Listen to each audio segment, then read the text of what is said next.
চোর চুরি করেছে, ধরা পড়েছে। উমর রাদিয়াল্লাহু আনহু বলেছেন হাত কেটে গেল। তখন সে বলছে যে আমার হাত তো কাটা যাবে না, কেন? আল্লাহ পাক তাকদীরে লিখেছেন আমি চুরি করব, তাই চুরি করেছি। উমর রাদিয়াল্লাহু আনহুর সামনে এই কথাটা বলেছে। আবু বকর রাদিয়াল্লাহু আনহু কি বিচক্ষণ? বলেন, তার মতো শাসক পাওয়া যাবে?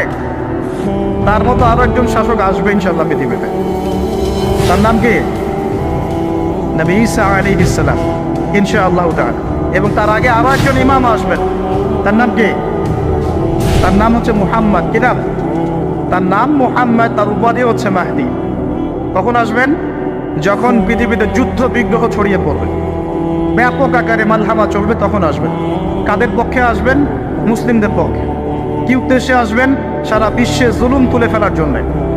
এবং আরেকটা কি উদ্দেশ্য? ওই জেরুজালেম উদ্ধার করার জন্য। কোন জেরুজালেম? যেটা এখন ইহুদিরা দখল করে আছে।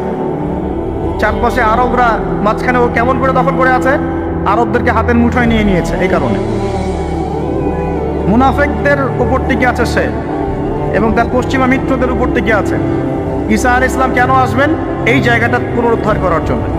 ঈসা আলাইহিস সালাম কি পরাজিত হবেন না বিজয়ী হবেন? কত বছর বিশ্ব শাসন করবেন? 40 বছর। এগুলো হবে বিশ্বে, এগুলো হওয়া এখনো বাকি আছে। আরো কি হবে? মুসলিমরা কনস্ট্যান্টিনোপল আবার জয় করবে। এই কনস্ট্যান্টিনোপলের মধ্যে ফিতনা দেখা দিবে অচিরেই। মুসলিমরা ওইটা আবার দখল করবে ইনশাআল্লাহ তাআলা। আরো কি হবে? বললাম ভূমিকম্পের